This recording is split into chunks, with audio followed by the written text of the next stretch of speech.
Okay, I'll just click stream.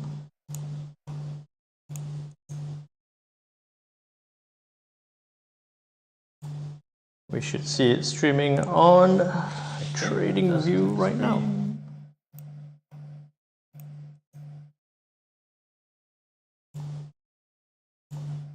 We should see it streaming. Okay, here we are on TradingView. Let me just make sure we're streaming on YouTube as well. Okay, great. Super as well. Okay, thank you all for joining me again on this daily market analysis. Today is going to be a little bit different. Why so? Is because we have, again, because of we did a session last week together with Darius. I'm sure you guys caught it on the easyMarkets live stream on TradingView. Today we are again on TradingView. We are on YouTube as well. So I'm looking between multiple cameras.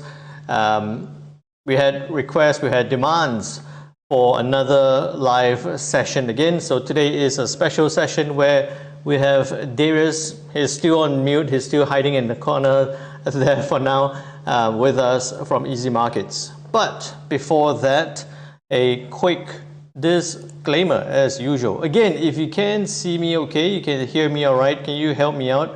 Put it into the chat and let me know. I just want to make sure that you guys can see me okay, hear me all right. Put it into the chat, let me know. Hey KLE, good morning, how are you doing?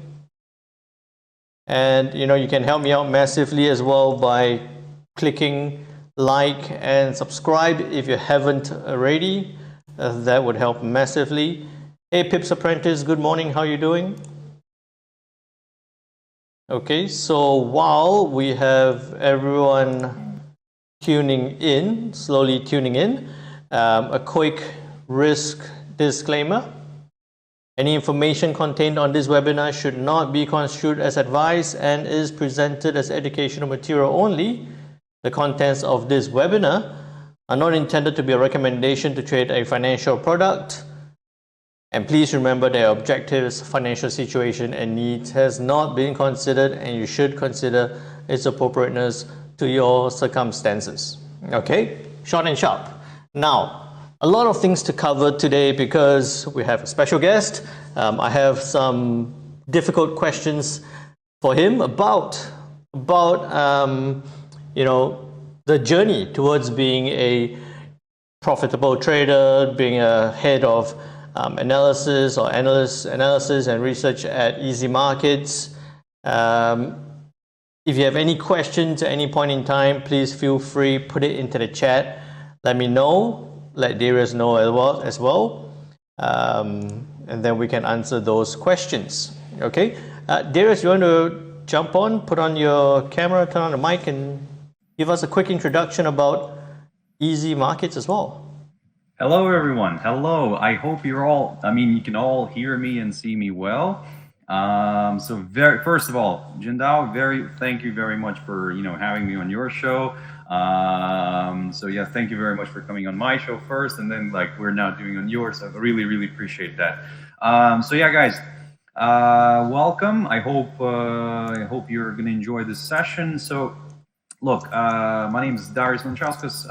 So yes, I'm the head of market analysis here at easyMarkets. So yeah, guys, in general, I can give a quick overview of the brokerage. easyMarkets, yes, we have been quite a while in the market for quite a while, since 2001 actually. So yes, we do operate across most of the countries in the world, and yes, we do stick to our values, and we do respect our traders, and yes, we try to deliver the best conditions, the best solutions.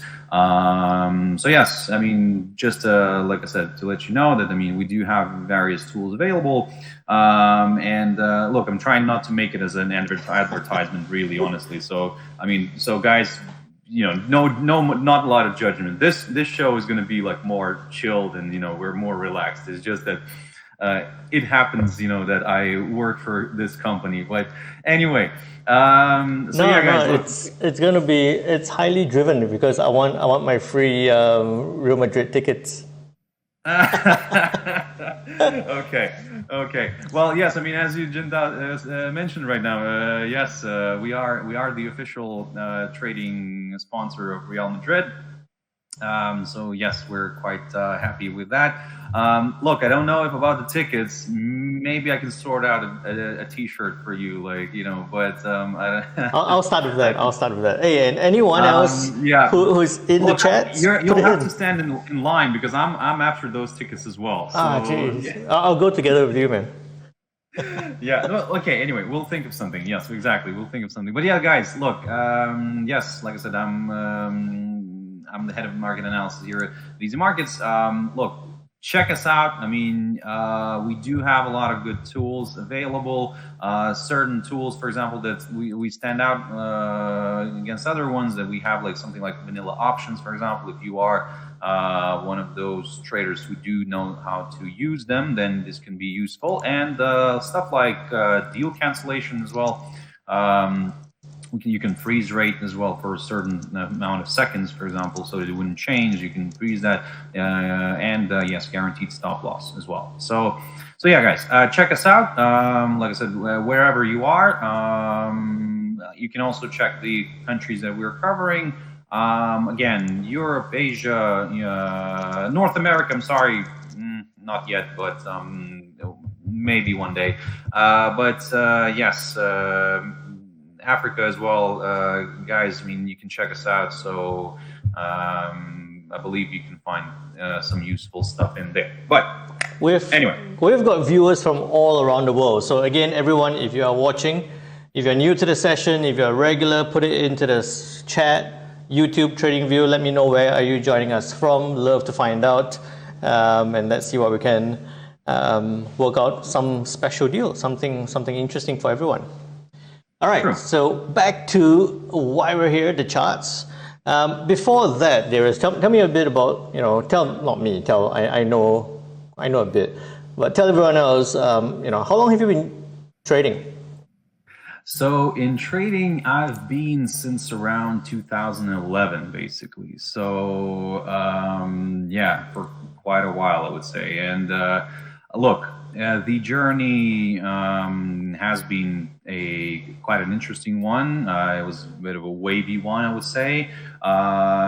So to keep things short in a way. So I started off because my friend kind of got me into this. We were at uni. He got me into this like investing club. He says like, "Hey, come over, join me." And I was like really interested in like investing, and I'm thinking, "Wow, great!" I mean, I have no idea what the hell it is, but I really excited. So hey, let's go in. And we started in there. We came in. There was like I said, this like investing society at the uni, and we started talking about companies and why we should invest into those. It was honestly at this like the most like amateur lowest level ever, but it was so fun. It was so great. And yeah, I mean, I think that let's put it this way, the way I got into investing and trading is because of other people. So I think that, I mean, everybody's kind of getting into this probably because of other people. Somebody sees somebody doing it and like, oh, I want to do that as well. So yeah, and basically since then I started researching it, everything. I've attended courses, I did this, I did a lot of self-studying basically. And the only thing I can say, again, probably jumping ahead of myself here, is that it took me a while. It took me a while because I was kind of doing everything myself. So if you want to speed up the process in a way, you need to, well, it's good when we can have a mentor.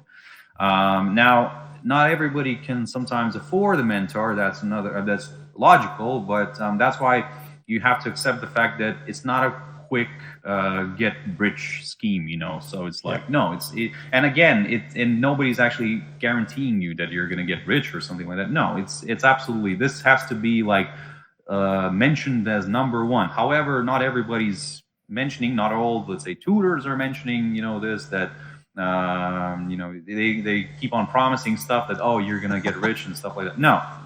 No, just forget about it. Like it's as the same as everywhere. Like education, you have to do your education. You have to learn. I'm not saying to kind of master it. No, nobody can master it. Nobody. I think that even like we continue to master, we continue to learn. Everything changes constantly, and like it's a constant learning process. So that's what I'm saying. So don't approach it as like something like, oh, I'll quickly do it, you know, like, and then it's going to be okay. No, it's not going to be okay. I mean, so yeah, I mean, like I said, for me, it was a big learning curve. I mean, let's put it this way, to be honest, like, I mean, I did really reach like one point the bottom, and I was thought to myself, no, that's it. You know, that's trading is no longer for me, because you still have losses. You do make losses, and if somebody says that, oh, they went straight away from, you know, nothing to straight away making money, I don't know. I really don't know. So you have to go through losses. There's always the ups and downs, you know. It's no one's ever going to have that straight up. Why I ask that question is because we've got our trading community, and I get that question a lot. Everyone's telling me, or a lot of people are telling me that, you know, in 2 years, in 1 year, you know, I want to make it. It's not a timeline that you set. It's really something that you go through the process and the journey. True. And honestly, like this, you never, like, how to put it correctly. One mistake that I kept on doing is like when you start thinking about like, oh, today I need to make that amount of money. Like, oh, because then suddenly, oh, tomorrow I need to make that amount of money. And then when you have yourself like this like frame, you know, you put yourself into a frame, especially if you're not working and you solely decided to go into this trading thing, you know, and you're thinking that's it. Now this is how I'm going to support my life. No, that's it. That's the mindset that you need to get rid of, you know, and you need to stop thinking about like amounts, like I need this certain amount, you know. Never do that. That's terrible. That's just I don't know, it's going to ruin you. Yeah. In general, I would say, as I think that you probably heard this a lot from other people, that you need to have some sort of like an extra stream of income. So it can be a job, it can be maybe like, I don't know, inheritance, or it can be, I don't know, something, maybe real estate that's coming through.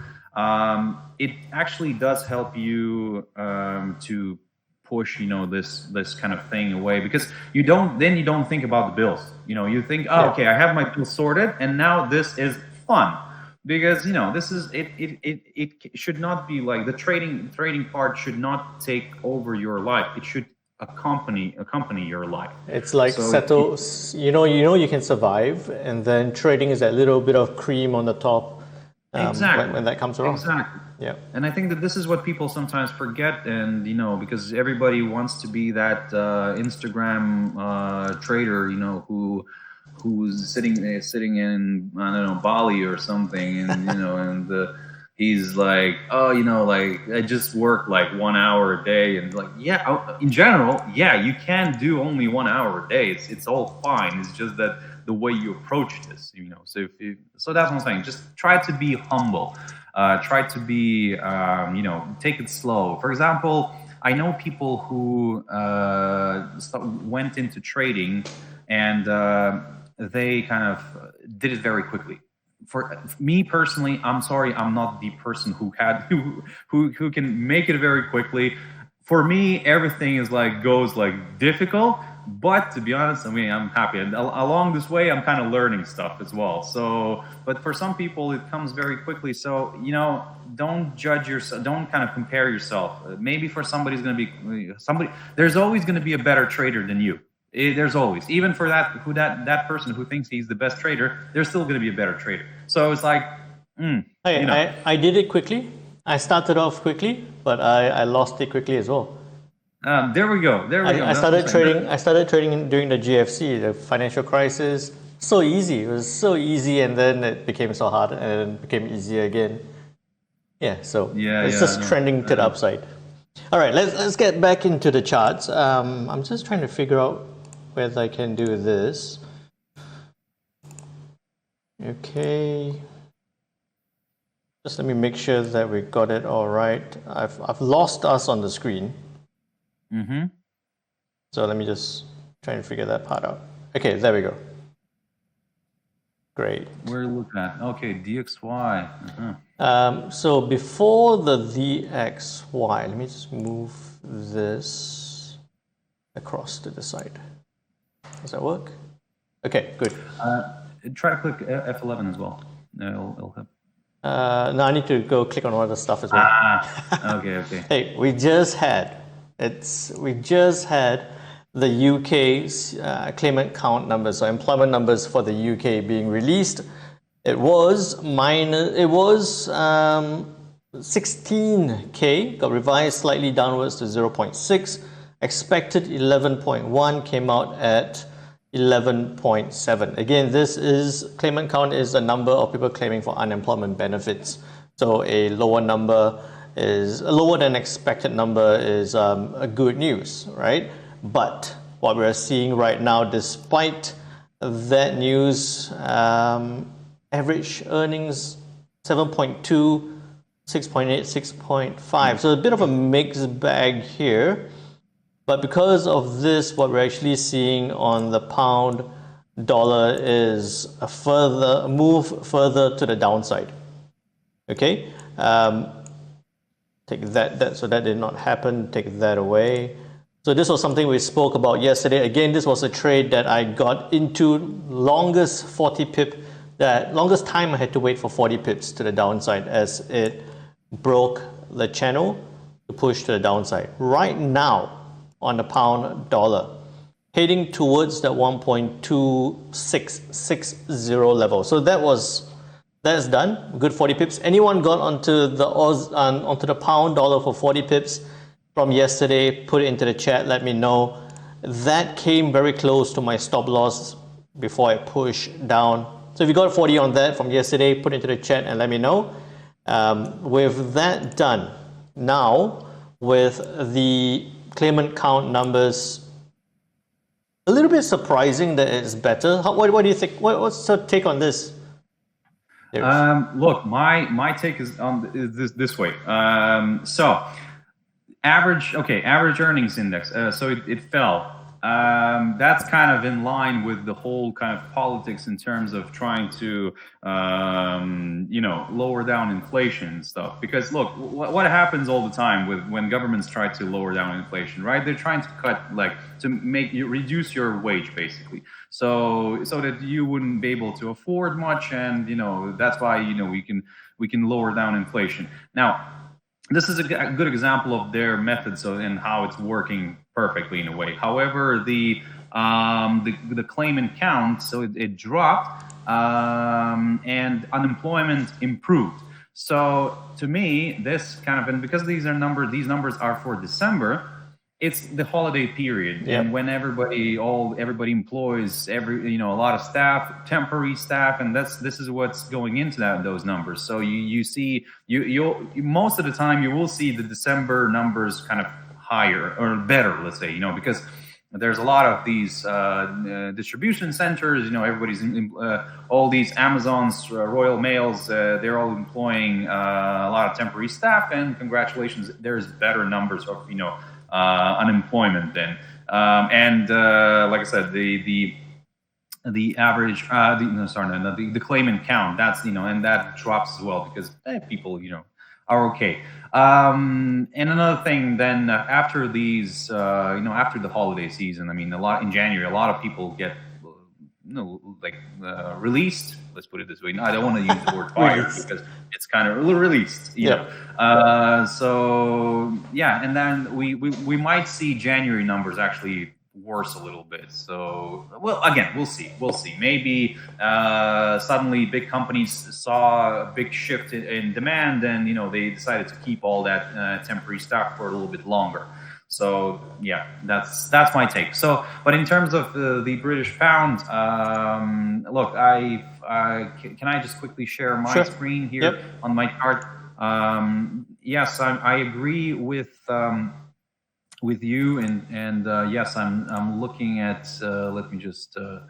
Is it filming? Yes, there we go. It's filming. Fantastic.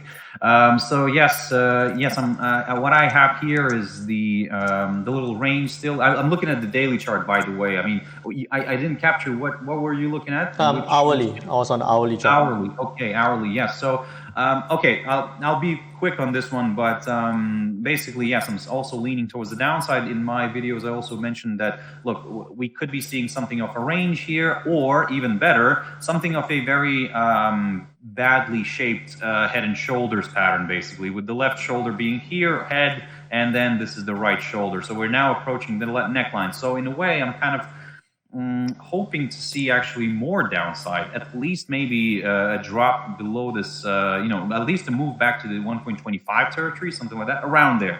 But again, that's my view in the near term.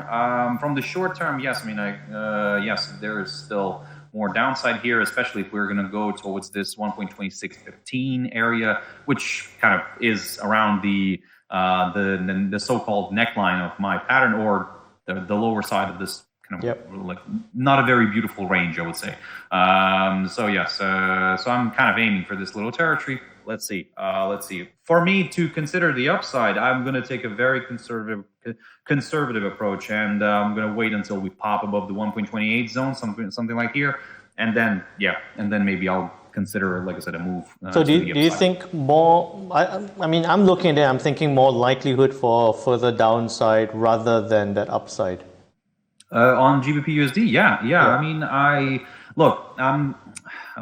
in general, yes, but of course, surprises happen, and if suddenly, somehow, let's say the BOE comes out and says, you know what, actually, we're not really, we don't want to cut, for example, then maybe it will give a little bit of a boost to the British pound. But again, we'll see. For now, the way everything is right now, I'm leaning towards the downside. Central bank seems to be towards on that path towards cutting anyway. So it seems like it's a matter of when rather than if. Yeah, true. I agree with you.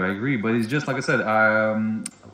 We've talked about this in the previous show as well, where I said that the idea right now, it seems like they started talking about this, the potential cuts, right?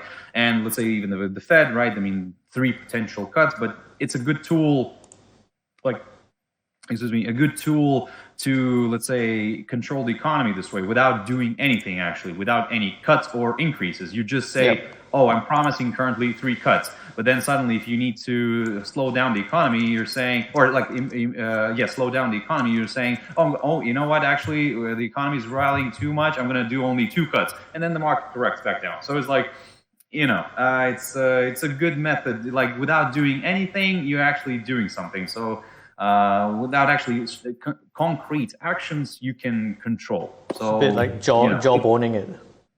Exactly. Honestly, this is perfect. This is perfect right now. Like to watch how everything's developing. But yeah, I'll stop sharing my screen. I'll let you take control. So again, back to the charts. There we go. Go to the pound dollar first. I love it that you said 1.2615 because I have my support here at 1.2620. 5 pips off, that's fair enough. But what I would say here is be careful if you're looking to sell the pound dollar down. I love my Bollinger Bands. Regulars know that. What I would be looking for is not a trade right now, but a trade possibly on the close of the hour if it stays around this zone. So about 1.2665 thereabouts, or stay around this area. I would be, and I know Darius is not going to be like, don't do trade recommendations. But I'll be looking at the first trade being something like that. Let it stay around that point. 1.2665 might retrace a little bit. We have a 20 pip stop, a 40 pip take down to that support. If it breaks that support, then the next big one will be 1.25. So we got our levels there. Basically, trade down to the support, then we could have another big trade further down. It would look something like 1.2610, stop loss maybe about 20 pips. Again, take profit could go down to the 100, but I think that we need some of the big news to happen. We need some of the big news for that 100 pip move. But for now, I would say, 40 pips. Diana is saying on YouTube, easy pips. We got easyMarkets, we got easy pips as well. There's never an easy pip, but it could be. It could be. Yeah. Can I just mention something? Look, I mean, around that, what you have, like 1.2620, I think that this zone could be like a little bit of a pause, like a little stabilization point. And as you said, actually, that we would wait then for the next kind of big news and big driver. So yeah, at the moment, I'm also leaning a little bit more towards the downside, towards that area. But I like that area, this 1.2615, 20. It might hang around there, and it's like the usual stuff. It's going to hang around there. Everybody's going to be thinking, great, it's going to go lower, right? I mean, and as somebody said, the easy pips, right? It's going to go lower, and everybody's going to enter short. And then what the market is going to do? We're going to rebound with a huge spike to the upside, during the day, take everybody out, and then kind of fall off the cliff. So it's going to do that. Huh? It's going to do that, Scribble. Yeah, something like that. It's going to take out the stop loss, and then honestly, like I'm saying this with a smile on my face, is just because you have seen this happening so many times, and this is what sometimes people get frustrated about. And actually, this is sorry. Can I just jump in with this? Sure. Like this psychology thing, because of course, look, this is what people sometimes forget, that in trading, you are the biggest enemy, not the broker, not the market. No, it's you, because you allow your self-confidence to override your whole cold thinking. And this is what happens. And this is, like I said, you might be correct. And like I said, it might, fall off the cliff further. But before falling off the cliff, it might spike up again. I don't know, like at the end, in the beginning of the day, let's say beginning of the European session is going to spike higher, take everybody out. And then at the end of the day, it's going to just fall off the cliff, because, I don't know, something in the US will come out saying, oh, you know what, we're going to, support the dollar. And hey, everybody's now buying the dollar then. And congratulations, at the end of the US trading session, you're having a gbpusd falling off the cliff. But before, in the European session, they were coming out saying, no, we will support the pound in all the way, and then, like I said, you see this spike, and this is, like I said, this is how you make a lot of frustrated people, a lot of frustrated traders. Yeah, and profitable traders as well, because those that hold out. I've just switched to the M15 here on the pound dollar. We're 2 minutes to the candle close, might bounce back a little bit. It might just sit there.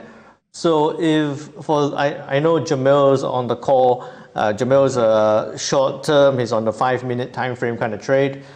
Looks like it could push down further. Might sit there. Might retrace a little bit, but might most likely sit there and then push back down. So I'm still looking for that downside on the pound dollar.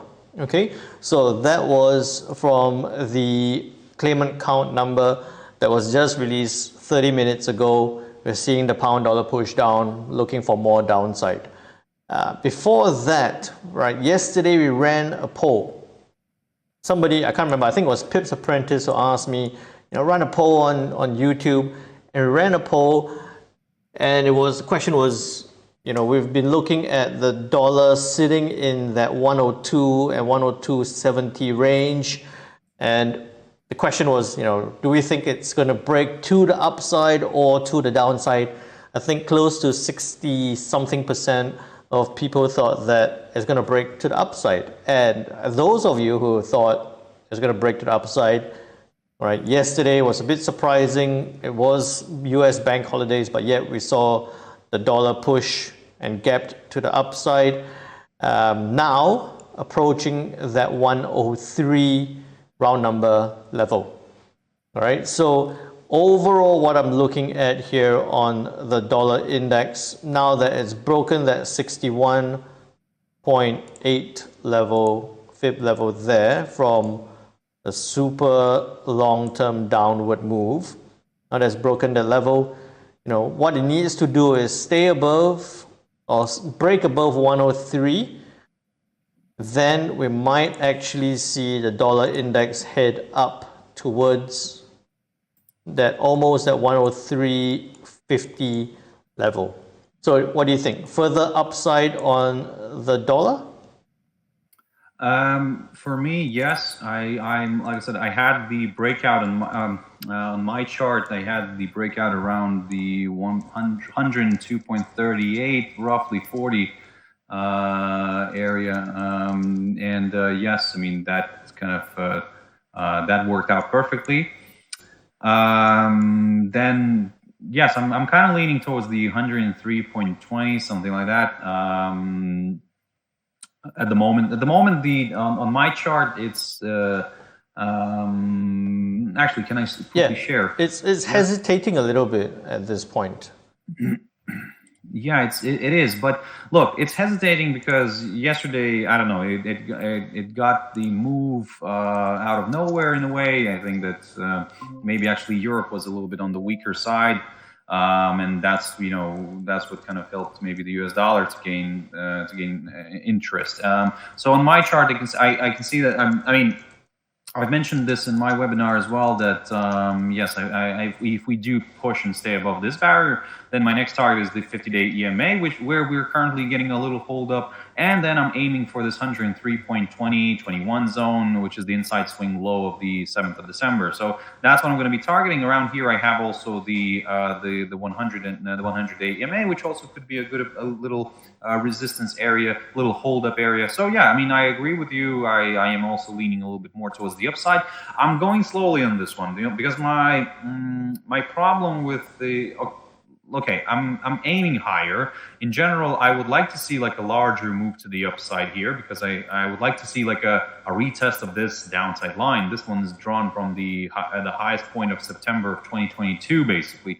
Now, again, it's not guaranteed that it's going to reach that, no. It's just something that kind of helps me a little bit here. But in the short run, yes, I mean, certainly this target here. And of course, we're waiting for Wednesday and Thursday. Wednesday, we have the, if I'm not mistaken, retail sales, right? Yep. On Wednesday, retail sales. Yeah, retail sales. And on Thursday, we have the Philadelphia Fed manufacturing PMI numbers, so also something that could be a market driver and dollar driver. So I think that if the US dollar right now is stalling a little bit, then maybe it's waiting for, at least for Wednesday's news.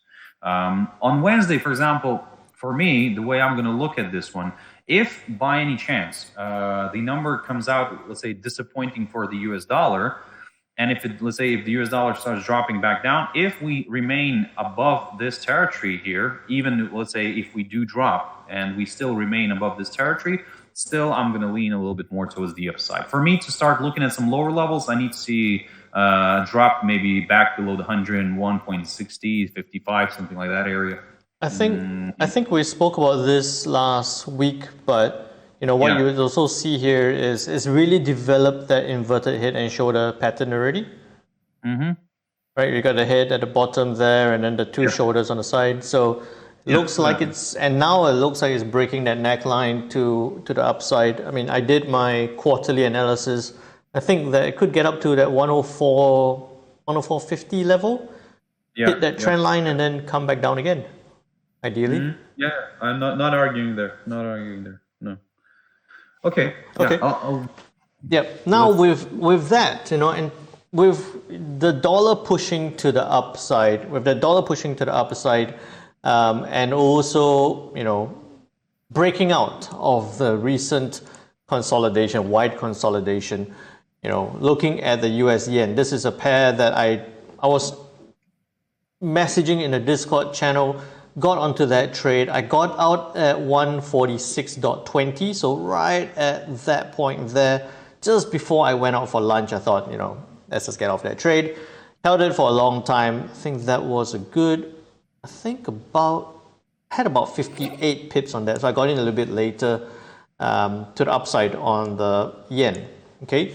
Anyone again got onto the yen? So we had many good trades from yesterday. Anyone got into the yen? Let me know. Now it's sitting at that point. What's really interesting that I'm seeing is, as much as we're seeing a dollar push to the upside, we're not seeing a similar push up on the US yen. So dollar strength, that dollar strength or recent dollar strength is not really leading to that going a lot higher. Okay, so on the dollar yen, what's coming to become very interesting is, we don't need that one, we're done with that. What's becoming very interesting is that we're seeing a bit of that double top being formed, and also at that resistance of about 146.50 or 146, even at a 146.20 level. Bit of a double top formation being formed. With that dollar strength, I don't think this will play out. I don't think the dollar yen, double top on the dollar yen will play out. It looks like it might sit there in consolidation before pushing higher again, especially if this continues to push up. Do you agree on that? And again, I agree with you on this one, because I'm still I'm going a little bit from the from the fundamental side on this one, because they still got diverging policy. So yeah, I mean, look, for me, the dollar yen, yes, I'm also leaning to the upside. Currently, I have my important barrier at 146. Can I just quickly share my screen on this one? Yep. So I'll try to be quick on this one. Basically, again, hey, if we get more than an hour, I'm okay. I think everyone's happy to be listening. So I'm fine. Yeah. Yes. Look, for me, I again, as I already mentioned, I look at daily charts. I like to look at those. I do look at short term, yes, of course, but I do like to get, let's say, an overall picture. So what I'm seeing right now on my chart here is that, look, after we saw this peaking in mid-November, and then we saw a drop in December, at the end of December, we can say, I have my beautiful Fibonacci retracement here on the chart, and I can see that, for example, right now we're currently stalling near the 50%. So if that, for me, if that gets cleared, then I'm targeting the 61.8, which is roughly around the 147.45, 50 zone. So again, roughly around there. So for me, this is where we are right now. It's quite an important area, because if, like I said, if that gets cleared and we stay above it, then yes, I'm going to aim higher, and I'm going to aim for that 147.45, 50, and then I'll go from there. I'll just pause and I'll see what's happening next. But if this stall, if it continues to struggle to overcome that 50% retracement on the Fibonacci, this is where your idea, Jin, comes in, with the double top as well. Yeah. Okay, maybe it's going to work, maybe it's not. Again, nobody knows, but in general, maybe that's actually where it could work out. So there's this double top idea, and then we could drift back down, and the neckline actually would be somewhere actually on my chart, the 38.2% retracement on the Fibonacci, and this is why I have my arrow from here to the downside. So, but again, that's a little bit of more of a medium term option, or a little bit longer than yours. Because on the hourly chart, you can see a quicker entrance on that one. So in general, yes, I'm leaning more towards the upside, and the fact as well that right now, I don't know, you've seen Nikkei right now skyrocketing. That was just to the moon, because, and I think that some indices also might still pick up some buying interest, and this is where everybody would jump off from Japanese yen. And to be honest, if we are seeing as Japanese yen as a safe haven, let's say we think that this will pick up at some point later on, then what we're seeing right now is a beautiful retracement. Before, let's say, it might go a little bit higher here. Like I said, on my chart, 61.8, maybe somewhere stall here somewhere. Again, the people who missed out the big rally, this one, from the mid-November to the end of December, now they will have an opportunity to step in and pick up the Japanese yen if they think that the stock market might go down.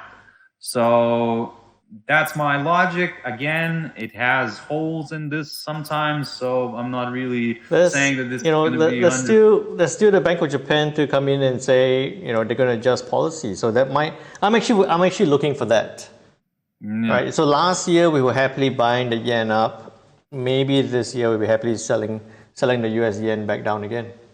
Yeah, maybe. I mean, like I said, that's why I'm kind of leaning a little bit more towards this idea that we could see some more retracement to the upside, but then those buyers of the yen will kind of awake again, and like thinking, oh great, this is an opportunity for me to buy the yen again. So, and this is what could happen. But anyway, that's just a thought. I like how you had that level there. You're 61.8. Right, because that's exactly where I have my take profit at 147.40, right? If it breaks above that resistance, it will climb to that point.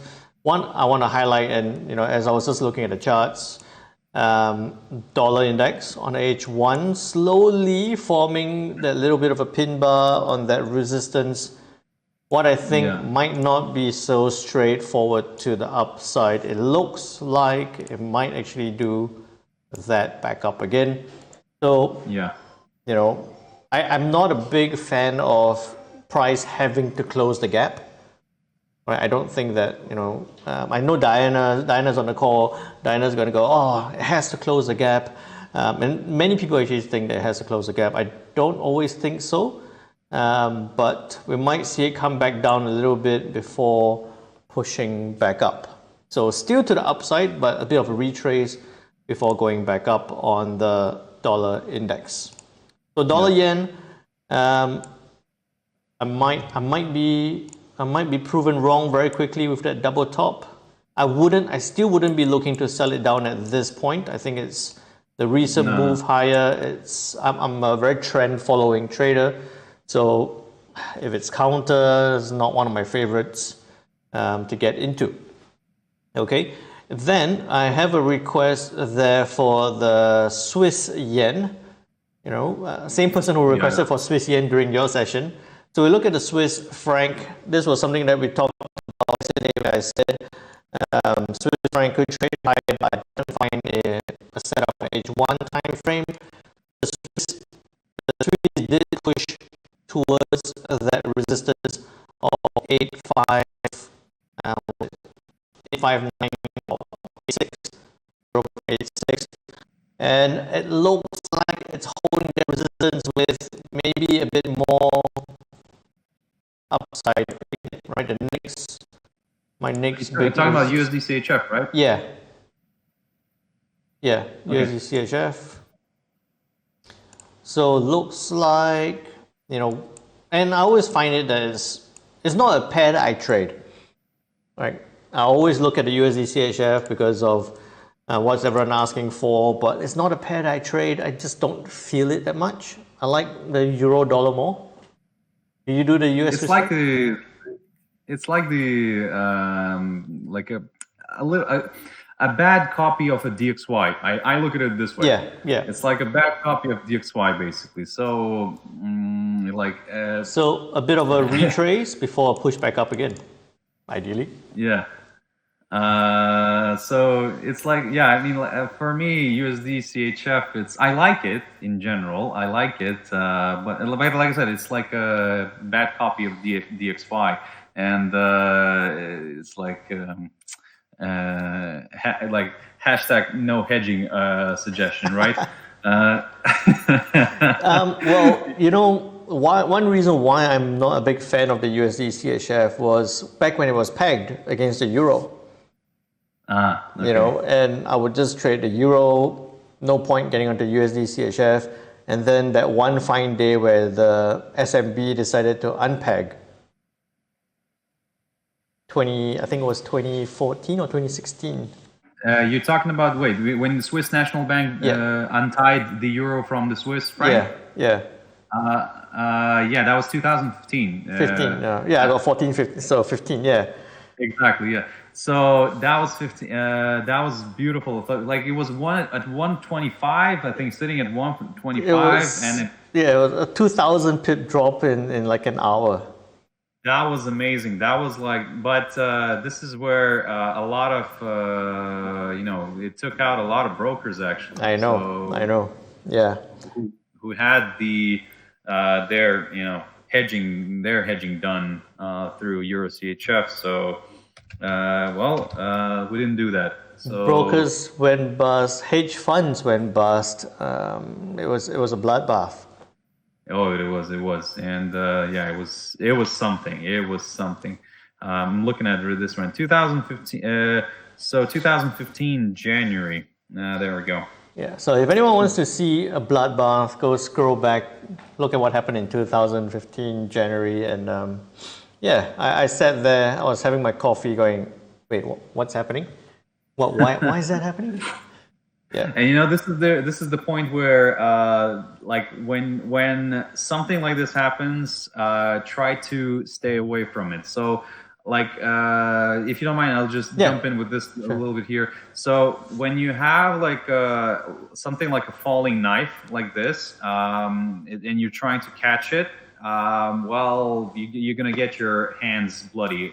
You might get, So you couldn't even get in. You couldn't even get in because spreads were like a couple of 100 pips wide.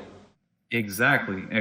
So that was like, in general, even if you could, this is what I always say to everybody. Whenever something like this happens, and whenever you see something like crazy, and just stay away, let it settle. I've learned this the bad way. I've learned myself. I mean, I've tried to remember during when COVID started in March 2020, I tried, or like in April, and then I can't remember, was it April? I think already was it when I was trying to capture oil, and was like insanity. And I was like thinking, come on, like how more to the downside? And I already mentioned this before, and I'll say it again. If you think that it stopped moving, it will go a little bit more. Always like that. So it's like, if you think that it stopped falling, no, it will go a little bit more. And yes, so this is, like I said, and then I was like, whoa, this is insane. So, but yeah, that was an interesting period. And so I saw that twice. I saw that twice. Once during the Japanese tsunami. So Japanese yen went crazy, and then again on the Swiss, with the Swiss National Bank. So ever since those two events, it's like, all right, you guys go do whatever you have to do. I'll come back again and pick it up when it settles. Exactly. Right. So US Swiss franc looking like it might Swiss franc might strengthen a little bit, or dollar might push it down a little bit before further weakness on the Swiss franc. I see there's a comment about the CHF JPY. So I look at the US yen first, then I look at the CHF, then I get to the that might push back down. So now then looking at the Swiss yen, right? We did that. It retraced a lot more than I expected, pushing back down. Diana, if you are already in a trade on the Swiss yen, I would say looks like it's going to continue to the downside, especially with the Swiss maybe strengthening a little bit. The yen, maybe that double top might come back into play. What looks like might happen here if it breaks, right? I'll take that away for now. And I'll say that if it breaks below that level, which is 169.85, 169.85. If it breaks below that point, I would prefer to see it come down and bounce off this support. Right? So I would be looking, I would just sit out, wait, look for it to bounce off that support. Maybe 169.50, tight stop, no more than 25 pips, take profit, back up within the range to about 100 pips, back up again. What do you think? Make sense?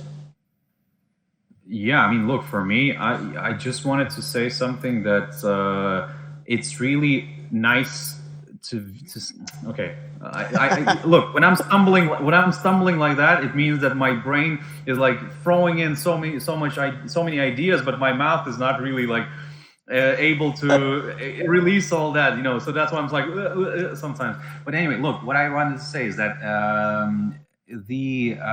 I like it how different like styles of trading and analyzing at the end of the day work out in a similar fashion, because like I totally agree with you what you're saying here, and the thing is that maybe I wouldn't look at it from that perspective as you do it, right?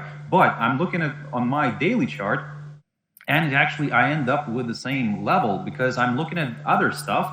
I'm looking at the there's another area that I'm keeping an eye on, is like these 169.30 30-40 zone, which is actually around your target.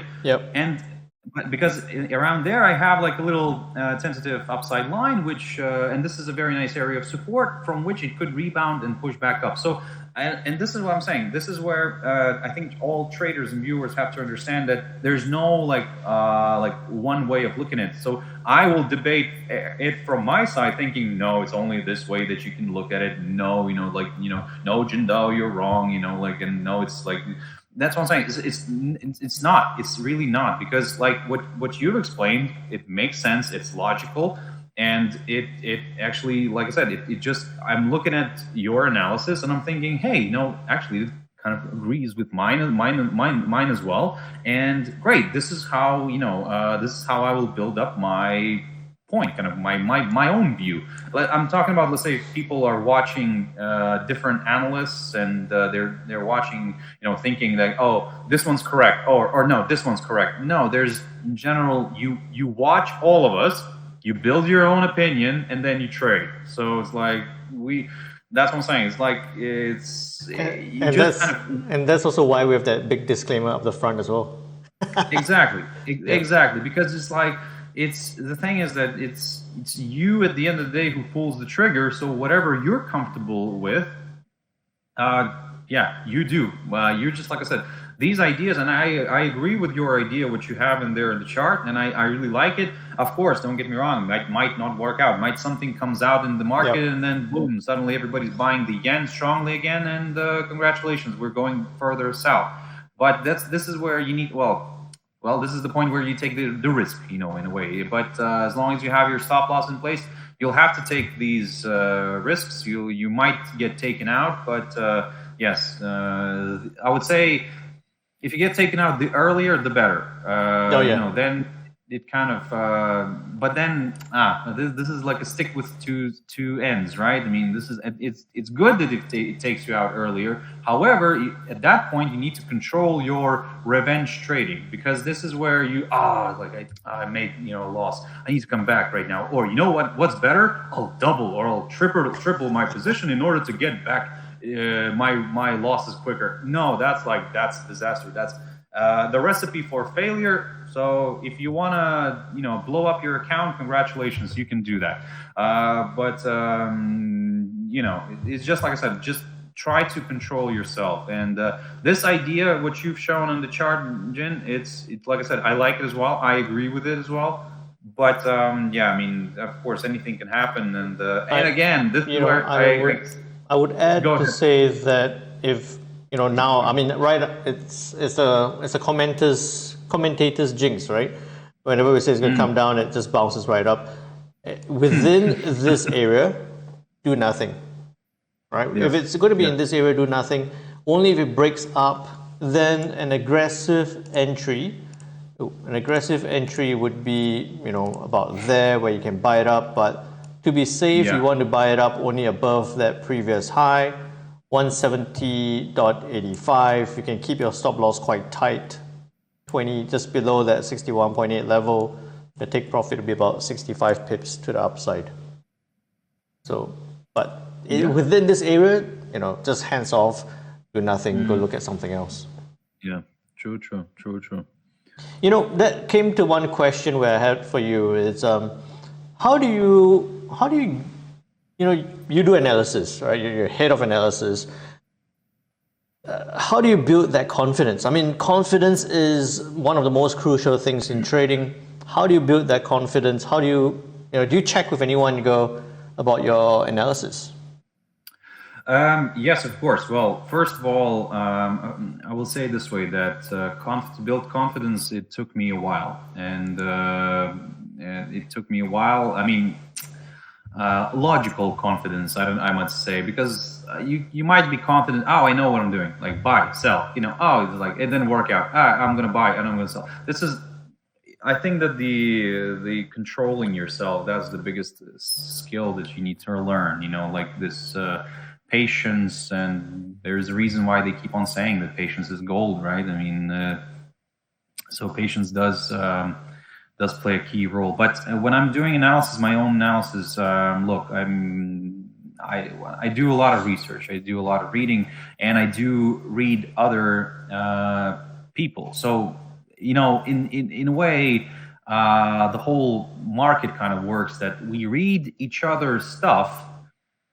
And then we kind of, and this is where the thing is, and this is where I say the same to traders as well. You listen to different analysts, you listen to different opinions and ideas where to, buy, sell, but still you are the one who, like, on your chart, better.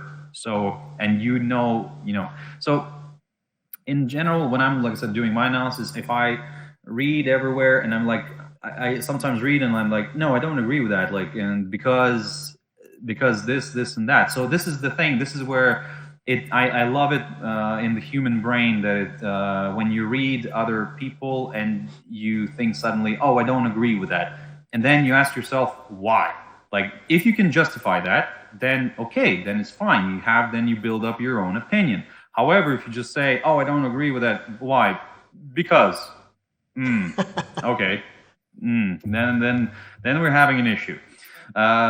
So that's what I'm saying. So for me, I try to, if I can justify why I don't agree, then okay, great, but the thing is that I'm not going to say suddenly that the thing that I read is become, oh, that's nonsense. No, actually, it's actually helpful, because if you read that and if you kind of, you heard another opinion and you don't agree with it, but actually, you have to be thankful to that opinion. You have to be thankful to that, like what you read, because it actually forced your brain to think in a different way. So that's where I think that sometimes people kind of lose communication in this way, So yeah, you might not agree. That's fine. That's, like, honestly, like it's okay. But present your opinion, present your idea.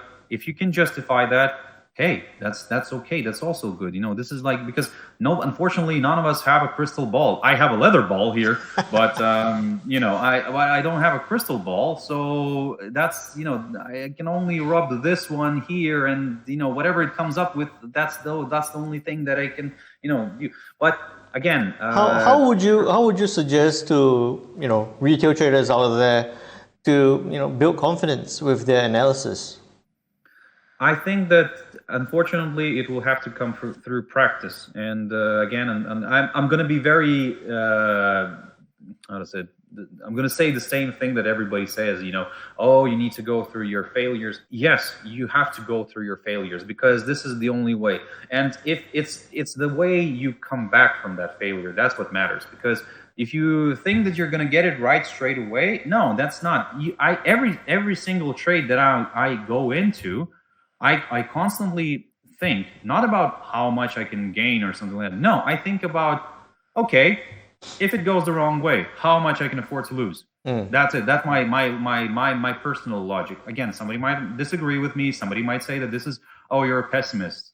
No. I don't know. I mean, if that's pessimist, fair enough. So No, I that's what mean, I'm saying. you know, what Yeah, I go feel ahead. is that I mean, we all started as a beginner, right? And every beginner starts off thinking about how much money you're going to make. How, you know, this trade is better because it's going to make me 100 pips, but you've got 3 support levels to break. So, you know, then as you get to know more, as you experience, as you build the confidence, then you start thinking not so much about the profits or the number of pips you're going to make, but what would Yeah. happen if it turns against me, right? In the worst case scenario, it's going to hit my stop loss, but, you know, that's fine. On to the next trade.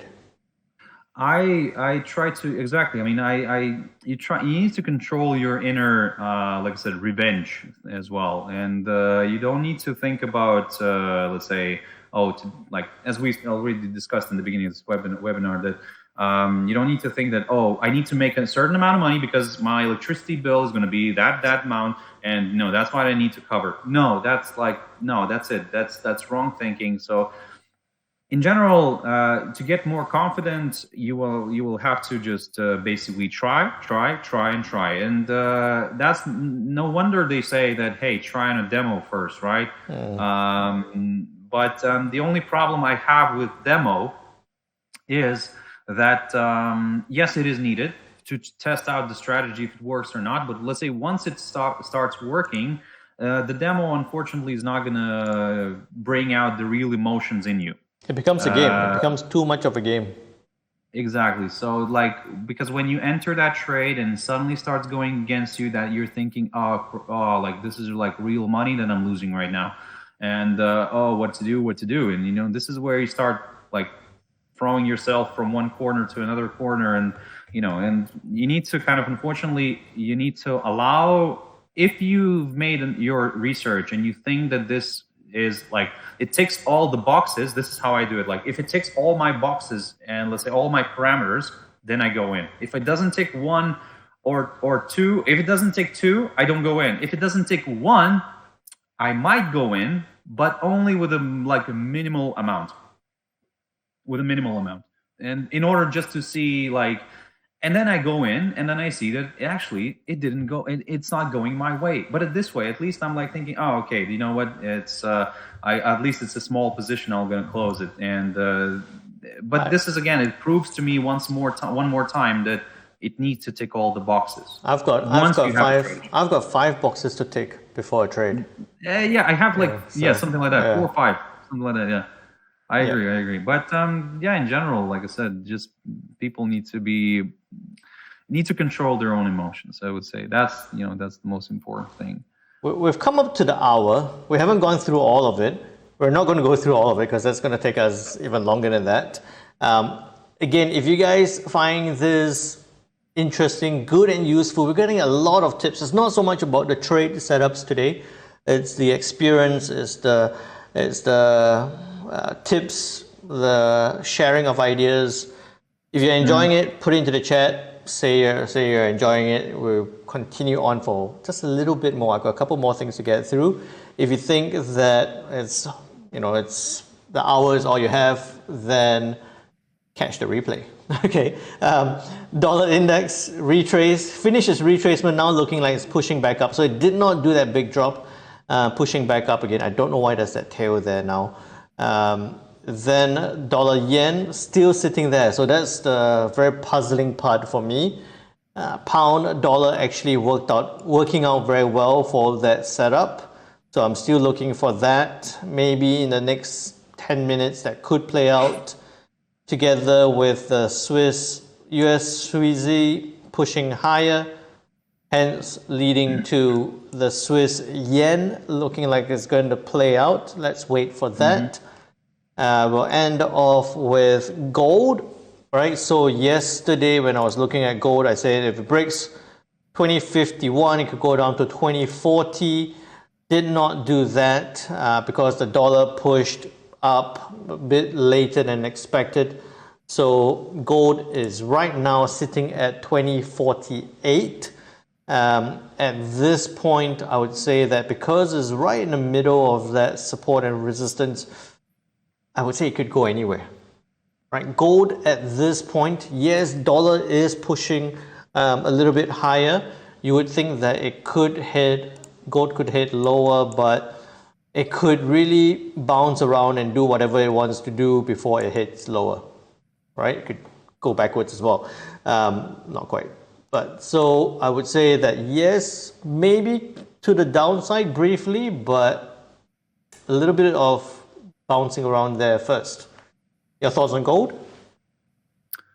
I honestly, I'm just enjoying the show, and I'm just enjoying the fact that how different ways of thinking and let's say analysis can actually bring you to the same outcome. You know, if you're trying to be logical, you know, and like I said, you thinking this way. I have a different story on my chart happening right now, but actually the outcome is actually the same. So. Can I share my screen? Do it. So I'm having too much fun. I don't want this to end. Yeah, no. Like I said, hey, if the audience likes it, we can make it like more often. So you know, just everybody in the chat room, please lift your fingers and tell me if you want this to happen again, like our joint show, because maybe, like I said, we'll make this as a recurring thing. So hey, why not? If there is value, you know, I'm having fun. Jindao's having fun. Yep. Maybe if you're having fun as well, hey, we'll try to do something more often. So just wanted to show you quickly. So basically, I have a barrier, 2058 territory. You have a resistance somewhere in around there, like as well, like 55, I thought, something like that. So, but yeah, in general, this is like not exactly. I have to say one thing, that whenever I have a level on my chart, it's never the exact level. It's more of the area around that level. So, for example, in this case, I have something of a possible ascending triangle pattern forming here, if I'm looking at it from this perspective here. So an ascending triangle, according to all the TA rules, tends to break to the upside. However, while we remain inside the pattern, yes, it could go anywhere. But because I'm looking at the daily chart, you have an hourly chart in there. We might have a little bit of a how to say it? I would probably sit on the bench for a little bit longer than you. So, but look, for me, I will say this way, that if we do see a pop above the 2058 territory, somewhere there, and we stay above it, I will consider a move higher. I will consider a move towards the 2081-90 territory. This is the big highlighted zone that I have. This has been a very strong area of resistance. 2081 has been the previous all-time high. Now it's, of course, yeah, it's just a level, but yeah, and still it kind of consists of the it's still kind of is part of the area that I'm keeping an eye on, because look, I have this upside line here drawn from the low of the 13th of November. So in a way, we're on an uptrend from the more of a short-term perspective. We are currently struggling with the 2058 territory. So maybe, yes, we could see maybe a drift back down somewhere here, bounce around. But this whole area right here is just neutral for me. I don't like it. It doesn't give me anything, and I just basically don't like it. It's just, like I said, I don't see not all my boxes are getting ticked. So yeah, and if I start seeing a push above that 2058 territory, this is where it's going to become a little bit more interesting. And yes, we could target the 2081-90 territory here, and this is where we could stall a little bit. So because it's quite an important area of resistance, but if that gets cleared, well, welcome to the 2100 and above, maybe again. So that's what I'm going to be keeping an eye on for now. I was thinking that it could get there, but that means that you're going to have to see the dollar index drop like a ton. Exactly. That's what I'm saying. So that's why I think that for now, I will just wait while we remain here. But if we start breaking the upside line and we start falling somewhere below my 2015 territory, this is where the excitement could come a little bit more. And this is where the US dollar could go higher. I mean, well, US dollar probably will go higher quicker. Yep. But yeah, I agree. I mean, if we are expecting DXY to kind of push a little bit more to the upside here, then hey, it would be perfect for gold to drift back down. But at this point, as much as I maybe like this idea to the downside on gold, I'm not getting my confirmation yet. So I'm just kind of trying to be cautious. Because, for example, how many times we've seen, let's say, an ascending triangle working out the opposite way? Everybody thinks that, okay, it's an ascending triangle, it should pop to the upside here, but actually it comes closer to the upper side here, tests the upper side, and then falls off the cliff, breaking the lower side of it. Or force break, and then it comes crashing back down. Exactly. And this is where a lot of people get caught out. So, and that's what I'm saying. So if, let's say, gold does, let's say, push, somehow gets, a buying interest right now, travels higher, starts testing this 2081.90 territory, everybody's getting like, oh, great, it's gonna, third time is the lucky charm, right? And the third time is lucky, is gonna break out right now. And yes, it does break out, as you said. Does the false breakout? And boom, congratulations, a lot of happy sellers, and a lot of unhappy buyers. So that's why I'm saying, be very careful. I mean, like I said, take everything with a pinch of salt, and you'll be fine. Because, like I said, not everything is straightforward. So at this point, within the formation, let's say if it does push above the 2058, yes, I'm going to lean a little bit more to the upside. This is where your hourly chart actually comes in very handy. So, and then you can, and this actually would work out nicely, this like $30 or like $30 move to the upside. Good, perfect. Why not? And then if it holds there and struggles, then maybe a bit of a decline back down, a nice decline back down could be possible. But again, we'll see. I'm not saying anything yet. So like I said, at this point, yes, I'm not touching it. If it starts pushing above the 2058 territory somewhere there, I will look at it. I will examine the upside, but I'll be very careful with that. I'll be very careful.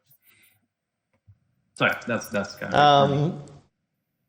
We're going to have a third and fourth and fifth and sixth session coming up, because there are a lot of questions. There are a lot of questions here, and that's why I'm laughing away. There's a lot of questions here on YouTube. So I don't think you're on the YouTube chat.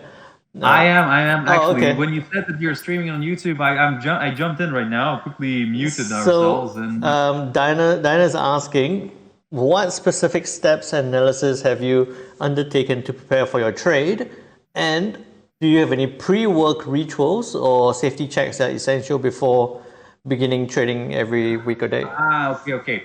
So I'll probably go from the last question a little bit backwards. I know that somebody says, oh, traders are superstitious and stuff like that, right? I try to go away from that thinking, to be honest. I mean, superstition. Sorry, before you do that, can you unshare your screen so get too big? Yes. Sorry, apologies. Yeah. Let me know. Yeah, let me know this. Yeah. I mean, yes. There we go. There we go. So, like I said, about the superstition, I try to go away from that. And like I said, I hear people saying, "Oh, like traders are superstitious." In a way, yes, certain things kind of make you, actually force you to become superstitious, because we're in such a game where you're thinking that, like, when something worked out, oh, it's probably because of the, like, I'll use the words rituals and steps that you've taken. Look, no, it's if you're gonna think about that, you're gonna just put yourself into a frame. You're just gonna put yourself in the box, and then suddenly when it doesn't work out, because you need to be afraid not when it's working out, but when it doesn't work out, because this is where you'll suddenly think, oh, the whole world is collapsing. But I've done all the rituals and all the steps. I've done, like, I did my coffee only like before like 9:15. What happened? Like, this trade should have worked out because I had my coffee before 9:15. But I looked at the clock was off. It was 9:17. So I was like, no, this is what I'm saying. So you need to go away from these things. It's like, don't try to have rituals. Don't try to the most important is, like, if you think that your brain is tired, or you think that you're tired, just don't trade, honestly. Even if you saw that you didn't enter the trade and it worked out in your favor, honestly, that's like, don't. Because if you feel, you have, every morning when you wake up, you analyze not the market, you analyze yourself, how like good you feel, how bad you feel. If you feel something is like bothering you emotionally, don't trade, honestly. If you feel that if you're feeling good, if you feel that, hey, I'm okay. I'm fresh. My mind's fresh. I'm not worried about certain things. Or let's say You don't have, if you think that you have a million things to do today, well, in between, I will also check the market mirror, I'll see a good position. No, honestly, like yesterday, for example, my mind was like, I woke up in the morning, I'm like thinking, oh, like, no, I did the webinar in the morning, and okay, I analyzed the market, it's fine, it's okay, but do I like enter trades? No, because I think to myself, like, oh, like, I mean, honestly, my brain is tired still for some reason, and like, you know, I'm thinking about this other million things that I need to do today. Like, you need to sort out this. I haven't make a call here and there, and I thought to myself, no, that's gonna be just like a nightmare, because I need to be focused 100% on that other thing. And now I'll need to remember about the trades as well. Oh, honestly, like this is the mindset you need to get rid of, honestly. Like, go away from that. I'll add to that. I mean, I'll add to that because, you know, retail traders, part-time traders, retail traders, you're always going to have a million things on your mind, right? You go to work, you come back from work, you sit down, you're on a trade, you're thinking about work. So I actually have a different approach, and I would say that maybe it could come to the point where you say, all right, I'm sitting down. When I'm trading, I'm going to clear everything else. Everything I have from the day, I'll leave it behind. I'm just going to focus on the trade. When I'm done with the trade, I'll come back and pick all that crap up again. You know, and that's what I tell a lot of my clients where I coach, and I say, if you ask me now, I'm not even looking at any charts. We're having a chat. I don't even know what the price of the pound dollar is. I can't remember the price. I'm only switched on when I look at the charts. Exactly. And I will totally agree with you on that, because this is what I do as well. You have to not think about trading. Like, when you have to think about trading only when you decided, okay, now I want to go into the charts and I want to see, you know, but when you finish trading, that's it. You don't think about it. Whatever happened, like, maybe, like, you know, if you're sitting in Europe during the Asian session, I don't know, the yen exploded, and like, oh, you're thinking, like, I missed the, you know, there was some news from New Zealand and from Japan, and like, you know, nzdjpy, like freaking catastrophe, like it spiked higher, lower, and like, and you're thinking, oh crap, I missed this, you know. Forget about it, honestly. If you think that you've missed it, fair enough. I mean, we all miss something, you know. So it's just, there will always be an opportunity. The market, this is where the interesting bit about the market is. There will always be an opportunity. If you think that you missed the trade, you know, and again, don't try to chase it. Never try to chase it. Let it settle. If you've missed something, let it settle. Let it settle. There will be like something like a pause or something like that, and maybe like a bunch of other traders who missed it with you will actually, you know what, let's go in again. And just a different market session. Exactly. US opens, Europe opens, it just comes back in again. I think that trading has to become like, it has to accompany, you know, you. It should not take over your life. It's a big part of our lives, yes, but it should not be, because I don't know, like, I mean, I'll sound very cheesy or something, you know, the main things about your life should be like, you know, family, nature, the food you consume, you know. Huh? Traveling, exactly. There we go. Traveling. These are the main things, you know. Trading is just like, okay, and another thing, it's a good thing to have. Let's put it this way, you know, it's a good thing to have. Another thing is what I've learned, and actually one of the steps, or I don't know actually into which category to put it. I don't know if it's steps or something like that, but or mindset, you know, that never brag about trading. Like, honestly, like, never say, oh, you know, like, oh, so what do you do in life?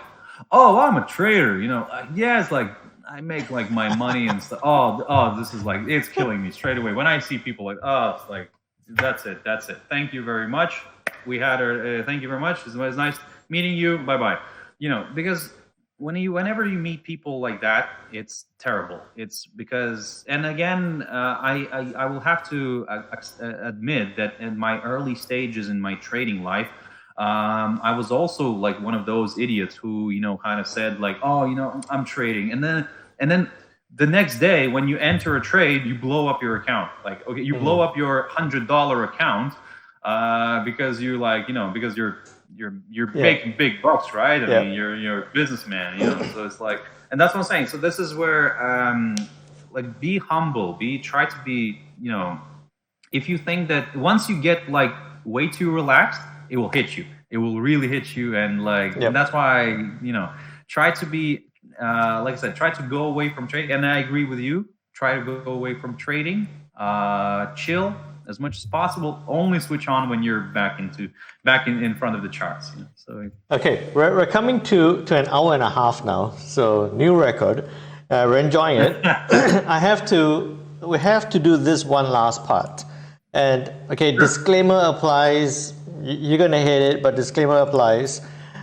We do have tonight, or my time tonight, the Canadian CPI to be released, looking like it's gonna go from a median CPI year on year from 3.4 to 3.3, trimmed CPI from 3.5 to 3.4. Generally, we're looking at slower inflation growth in Canada. The Bank of Canada has not done too much in terms of its policy recently. What's your view? I mean, gun to your head, right? But disclaimer applies. What's your view on the USCAD as a result of this news? Do you think more upside or back down again? On USDCAD? Yep. Look, okay, first of all, I'll go back to the number, the Canadian CPI. So and again, I will come back a little bit backwards, back to the first show that we did last week, where we remember when we talked about the US CPIs, and we actually both got it right. So it's like with the little tick upwards. So I will apply the same logic as last time on the show, and I will say that, look, I'm expecting on the Canadian number. Well, this is where the tricky bit comes in.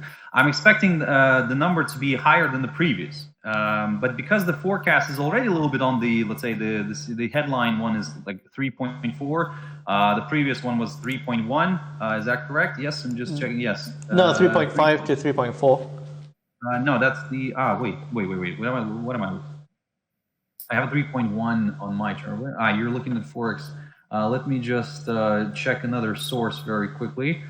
Because on my I'm looking at investing.com, and there's like it shows the previous headline. You've got the insider info. No, there we go. The inflation, the year-on-year headline inflation. The previous one was at 3.1. So the forecast is 3.4. So I think that on this one, on forex, because I'm comparing two sources now, so both of them telling me the 3.1 was the previous number. The trimmed, yes, you can see the trimmed is 3.5. Okay, but look, I'm looking at the headline and core numbers. So my issue is that the forecast is already a little bit on the higher side. I'm talking about the headline one. So and that's where I'm still kind of leaning towards a little bit of higher number, because December, because we had the holiday period, everybody's still buying and everybody's still, there was spending. So I think the number might be a little bit on the higher side. Yes, in that case, I think that maybe this could give a little bit of a boost to the Canadian dollar. We could see maybe a drift back down a little bit on the USDCAD here. The only thing is that I think that could be still short-lived. I think that it could be short-lived, and I still believe that this could be just, I'm just trying to find something else here. Yes, I think that could be short-lived. And also another factor that could play in favor of this, yes, something like that, what you're drawing right now on the chart. So this is what I'm thinking. So I like your resistance level in there. I do like it. Let me just quickly double check with my chart on while we're here. I'm still leaning a little bit more towards the upside on USDCAD. I have a resistance around the 1.35 level actually. In general, I'm looking at the yes. So it's around there. Yes. So in general with USDCAD, I've noticed again something that works for me. It likes these 1.35, 1.36, 1.37, like beautiful round numbers. it does like that. Yeah. So at the moment, I'm seeing 1.35 as an obstacle. If it clears that, okay, I will go higher. And another support of the idea of USDCAD seeing to the upside, because Canadian dollar would be weakening, is oil. Because oil, I know it's not one of your topics, but just quickly, oil is really struggling to go higher. The price of oil is struggling to go higher. So if it falls off the cliff again, then we could see Canadian dollar actually weakening as well. So, and that's where USDCAD, congratulations, could go a little bit more to the upside, and as well DXY, like I said, is proving that idea. So yes, and if somebody thinks about the tensions in the Red Sea around the Arabian Peninsula, yes, there are tensions. However, the supply is not disrupted, so they're still pumping a lot of oil. Nigeria recently, also started coming out with news that they found some oil. So in general, yes, like I said, I'm leaning towards the upside on this one, on USDCAD. To the upside. Yes, I'm leaning to the upside, to be honest, on this one. If it breaks the 1.35 and stays above. If it doesn't. So it looks like the news, I mean, maybe before the news is going to sit within this region. On release of the news, it comes back down, and then after that pushes back up again. Yeah, something like that. I like the scenario. Again, it might work out, maybe it won't work out. I don't know, but I like the scenario. So hey, disclaimer applies. This is really just putting Darius on the spot. We want to get the possible scenario. I'm not going to say the A word. Yeah. Alrighty. So hey, it's been a massive session. I hope you all enjoyed the session significantly. Big appreciation. Really, thank you so much, Darius, for jumping onto this call together with me. It's an honor to have you on the session. I'm sure everyone else. I'm reading the comments and it's just all fantastic stuff. They're telling us to have a next one again. So, thank you so much. I really appreciate that. Honestly, I really appreciate that, and it's a real pleasure. So, hopefully, like I said, hopefully we can do this again. I think we will. But we'll figure out maybe. Actually, this is a question for the viewers. In terms of, let's say, the format, because we talked about different things and we tried to, cover, talk about this a little bit, talk about psychology, talk about charts a little bit. I mean, do you prefer more just purely the charts, or you like a combo between both of this? So just your feedback, basically. I'm just curious, my camera stopped focusing me for some reason. I think the camera is telling me, you know what, you need to shut up and you need to finish the webinar. I was just laughing, thinking that we should never ask which would you like, because it will come out as we want both. Yeah. Okay, fair enough. You know what? Doesn't matter. We'll stick with what we do. So, hopefully you'll like it. I think you'll like it. So we'll stick to our own ideas, and but we're always welcome, like I said, your feedback, of course. So thank you. Man. It was a real pleasure, and like I said, I hope we'll do this again.